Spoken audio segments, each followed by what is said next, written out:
വേണം പറയാൻ. എന്നിട്ട് അനുഭവിക്കുന്നോ പാവം പേഷ്യൻസും. ആഹാ, തുടങ്ങിയോ?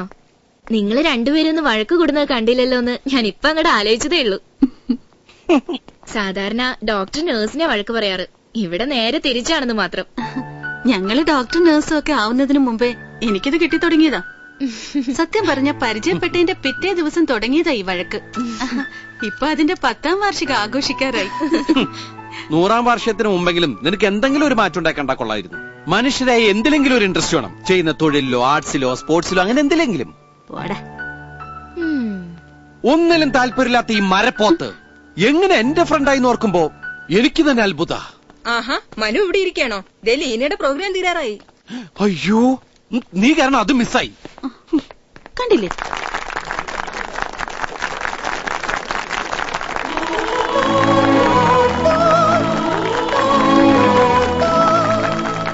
വെൽഡൺ ലീന, ശരിക്കും കലക്കി. Thank you.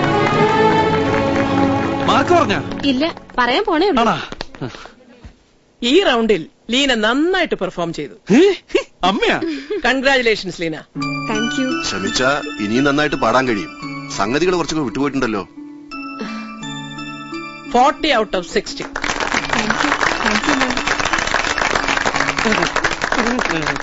ഹായ് ഫ്രണ്ട്സ്, എന്റെ പാട്ട് നിങ്ങൾക്ക് എല്ലാവർക്കും ഇഷ്ടപ്പെട്ട് കാണുമെന്ന് വിശ്വസിക്കുന്നു. തെറ്റുകളൊക്കെ തിരുത്താൻ കേട്ടോ. നിങ്ങളുടെ സപ്പോർട്ടാണ് എന്റെ ശക്തി. എനിക്ക് SMS അയക്കേണ്ട format Kitex mega singer space Leena. Kitex mega singer space Leena 5353. Sister ഒരു SMS അങ്ങോട്ട് അയച്ചേ. എല്ലാരും ഒന്ന് അയച്ചേ. ആ ഫോണുള്ള എല്ലാവരും ഓരോ SMS അങ്ങോട്ട് അയച്ചേ. ലീന സ്പേസ് 5353 ഒരെണ്ണം അയച്ചൂടാ അമ്മൂമ്മേ. ഒന്നിനെ അയച്ചതിന്റെ കടം ഇപ്പോഴും തീർന്നിട്ടില്ല.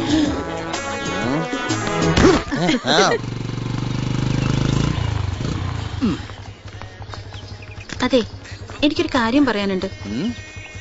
നിനക്കെപ്പോഴാ ഒരു കാര്യം പറയാനില്ലാത്തത്? ഞാൻ ഈ ഡോക്ടർ പണി അങ്ങ് നിർത്തിയാലോ എന്ന് ആലോചിക്കാം. നല്ല കാര്യം. എന്നിട്ട് വീട്ടിൽ പോയി നല്ല പോലെ ഭക്ഷണം കഴിച്ച് നന്നായിട്ട് ഉറങ്ങ്. ഈ 2 കാര്യത്തിലും നീ നന്നായി ഷൈൻ ചെയ്യും. ചെയ്യുന്ന ജോലിയിൽ ശ്രദ്ധിച്ച് എന്തെങ്കിലും ഒരു പേരുണ്ടാക്കാൻ നോക്കടി കൊച്ചേ. എന്തിനോടെങ്കിലും ഒരു താല്പര്യം കാണിക്കേ. Hello. Hello. Hi Shari. Hi.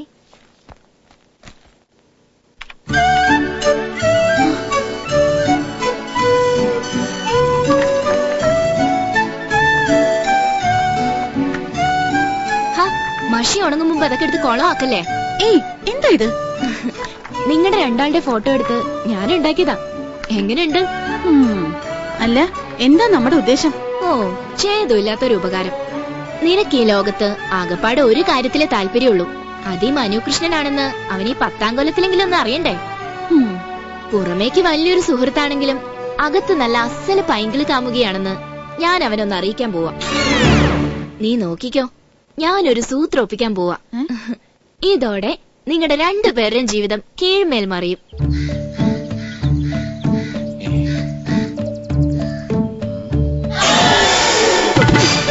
എന്തു പറ്റിയച്ചാ? ശീർഷാസനമാ. ഞാൻ വിചാരിച്ചു തിന്നിട്ട് നിന്റെ കയറിയതാണ്. പോടാ പോടാ. നീ അറിഞ്ഞില്ലേ, എനിക്കൊരു മോഹൻലാൽ പടം കിട്ടി. ഞാനെന്ന് വെട്ടിയെടുത്തതാ. കളിയാക്കല്ലേ മോനെ. ഞാൻ പറഞ്ഞിട്ടില്ലേ ഒരു ശുഭദിനം എനിക്കും വരുമെന്ന്. വന്നു. മോഹൻലാലിന്റെ അമ്മാവനായിട്ട് അഭിനയിക്കാൻ ഒരു ചാൻസ്. ഡയലോഗുണ്ടേ. ആഹാ, ആ അമ്മാവൻ തലകുത്തിയാണോ നടക്കുന്നത്? ഇത് വേറെ കാര്യം. വയറ് കുറക്കാൻ വേണ്ടിയാ. വയറ് കുറയ്ക്കാനാണെങ്കിൽ ഒരു ചെറിയ കാര്യമുണ്ട്. തീറ്റ കുറച്ചാ മതി. അതാ ബൂസ്റ്റ് കലക്കിയത്. നന്നായിട്ട് അങ്ങ് മോന്തിക്കോ.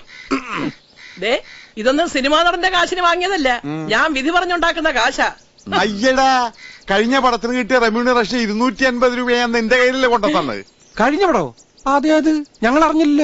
കഴിഞ്ഞ പടം എന്ന് പറഞ്ഞ ഇപ്പൊ ജനുവരി മാർച്ച് റിലീസായിട്ടില്ലേ? അയ്യോ, തടി കുറയണമെങ്കിലേ ശരീരം നന്നായിട്ട് സാധകം ചെയ്യണം, എന്നാലേ സംഗതികൾ വരൂ. എന്റെ അമ്മോ, ദേ തുടങ്ങി സംഗീതവും സാധകവും. വീട്ടിലെങ്കിലും ഒരു സ്വസ്ഥത തടി. Something evil's lurking in the dark. Under the moonlight, you see a sight that almost stops your heart. You try to scream, but terror take the sound before you. അച്ഛൻ സൈക്കിൾ യജ്ഞത്തിന് റെക്കോർഡ് ഡാൻസ് നടത്തുന്നുണ്ടോ? എടാ, ഇത് കുടുംബകഥയാ. സോങ്ങിൽ ചിലപ്പോ 2 step അമ്മാവനും വെക്കേണ്ടി വരും. നേരത്തെ പഠിച്ചു വെച്ചാ നല്ലതല്ലേ. മോഹൻലാൽ ഒന്ന് ഞെട്ടട്ടെ. മോഹൻലാൽ എന്തായാലും ഞെട്ടും ഈ കോമാളിത്തം കണ്ട്. കളിയായിക്കോടാ. ബിസി ആയി കഴിഞ്ഞാൽ ഈ അച്ഛനെ കാണാൻ നീ കൊതിക്കും. ആ പിന്നെ മറ്റൊരു കാര്യം, ഈ പ്രൊഡ്യൂസർ അങ്കമാലിക്കാരൻ അങ്ങേർക്ക് എന്നെയും കൂടി പാർട്ട്ണർഷിപ്പ് ചേർത്താ കൊള്ളാന്നൊരു ആഗ്രഹം. 5 ലക്ഷം രൂപ കൊടുത്ത് ഞാനും കൂടി ചേർന്ന പറയണ റോളും തരും, പടം ഹിറ്റായ ലാഭവും തരും. കോടികൾ കിട്ടിയിട്ട് വേണം നിനക്കൊരു കോടിമുണ്ടും ഷർട്ടും വാങ്ങിച്ചു തരാൻ. മോനെ ചുരുക്കി പറഞ്ഞ 5 ലക്ഷം രൂപ കൊടുത്താലേ റോള് കിട്ടൂ. അതെ കിട്ടൂ. 5 lakhs വേണം. നീ വിചാരിച്ച വല്ലതും നടക്കുവാടാ? നടക്കും, അച്ഛൻ നടക്കും, ഒരുപാട് നടക്കും. പക്ഷെ കാര്യം നടക്കില്ല. എടാ, മരിക്കുന്നതിന് മുമ്പ് ഒരു നല്ല വേഷം ചെയ്യണം. അതെന്റെ അവസാനത്തെ ആഗ്രഹം. 5 ലക്ഷത്തിന്റെ അവസാനത്തെ ആഗ്രഹം ഒരു ഒടുക്കത്തെ ആഗ്രഹ. അത് സാധിച്ചാലും ഞാനൊരു പണക്കാരന്റെ മോനൊന്നുമല്ല, പാവപ്പെട്ട ഒരു ജൂനിയർ ആർട്ടിസ്റ്റിന്റെ മോനാ.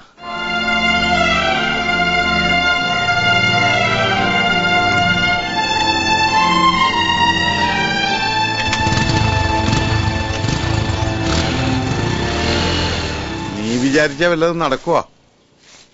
5 ലക്ഷോ? അതെ, ആ റോള് കിട്ടിയ ഞാൻ അടുത്ത തിലകനോ നെടുപടിയോ ഒക്കെ ആവും.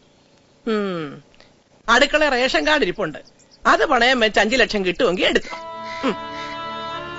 അത് മാത്രമേ ഉള്ളൂ നമ്മുടെ കയ്യിൽ ഇനി ബാക്കി.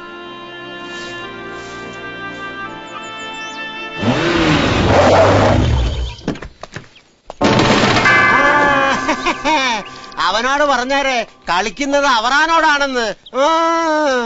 പലിശ കൃത്യമായിട്ട് തന്നില്ലെങ്കിലേ ഇടതേക്കാലിലെ വിരലുകളൊന്നും ഉണ്ടാവില്ലെന്ന് പറഞ്ഞേരെ. ഒന്നുമില്ല മാഡം, അപ്പനപ്പന്റെ ചേട്ടനോട് സംസാരിച്ചതാ. മാഡം വരൂ, കയറിയിരിക്കും. ജഡ്ജിയമ്മ ഇവക്ക് വലിയ കാര്യമാ, എപ്പോഴും പറയൂടെ വരണം വരണം വരണമെന്ന്. എന്റെ മോള് നന്നായിട്ട് പാടുന്നുണ്ടല്ലേ? പിന്നെ മിടുക്കിയല്ലേ ഇവള്. ഞങ്ങള് കുടുംബത്തോടെ സംഗീത സ്നേഹികളാ. പാട്ടെന്ന് പറഞ്ഞാൽ എനിക്ക് ജീവനാ. അല്ലയോ മോളെ, ഏത് പാട്ട് കേട്ടാലും 2 മിനിറ്റിനകം ഞാൻ ഉറങ്ങിപ്പോവും. ഇനി മറ്റേ പാട്ടില്ലേ, ഗസപുസ ഗസപുസ എന്ന് പറയുന്ന സാധനമേ, ശാസ്ത്രീയ സംഗീത. ഇല്ല, അത് കേട്ട 1 മിനിറ്റ്, അതിനകം ഞാൻ ഉറങ്ങും. അത്രയ്ക്കിഷ്ട. ഇനി പ്രധാന കാര്യം, പാളയത്തി അവറാന്റെ മോള് TV പാടിയിട്ടുണ്ട്. പലിശ അടക്കം 1ാം സമ്മാനം വാങ്ങിച്ചോണ്ടേ പോരാവൂ. അത് ഈ കലാകാരന്റെ ഒരു ആഗ്രഹമാ. അതിനുവേണ്ടി ജഡ്ജിയമ്മ എന്ത് ചോദിച്ചാലും ഈ അവറാൻ തരും. എന്താ ലീന ഇതൊക്കെ? നിന്നെ പോലെ തന്നെയുള്ള കൊച്ചു കലാകാരന്മാരും കലാകാരികളും ഒക്കെയല്ലേ ഇതിൽ പങ്കെടുക്കുന്നത്. അവരോട് ഇങ്ങനെ ഒരു ക്രൂരത കാണിക്കാമോ? ദൈവകോപം ഉണ്ടാകും കുട്ടി. അല്ല, ഞാൻ പറയുന്നത്. ലീന, അച്ഛനെ വിളിച്ചോണ്ട് പൊയ്ക്കോളൂ. അതെ, പ്ലീസ്.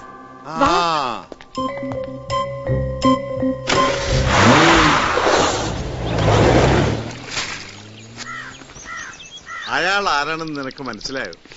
മുടിഞ്ഞ കാശുകാരനാ. അതാണെങ്കി ഒറ്റ മോളും. നീ ഒരു 5 മാർക്ക് കൂട്ടിയിട്ട രൂപ 5 ലക്ഷം നമുക്ക് വാങ്ങാം. ഇങ്ങനൊരു ദുരാഗ്രഹി, ഈ മനുഷ്യനെ കൊണ്ട് ഞാൻ തോറ്റു. ഇവിടെയെങ്കിലും നീ ഒന്ന് തോറ്റല്ലോ. ആ കൊച്ചില്ലേ ലീന, അവള് നന്നായിട്ട് പാടുന്നുണ്ടല്ലേ? ആ കൂട്ടത്തിൽ ഏറ്റവും മിടുക്കി അവളാ. മിക്കവാറും അവള് തന്നെ ആയിരിക്കും 1ാം സ്ഥാനത്ത് എത്തുന്നത്.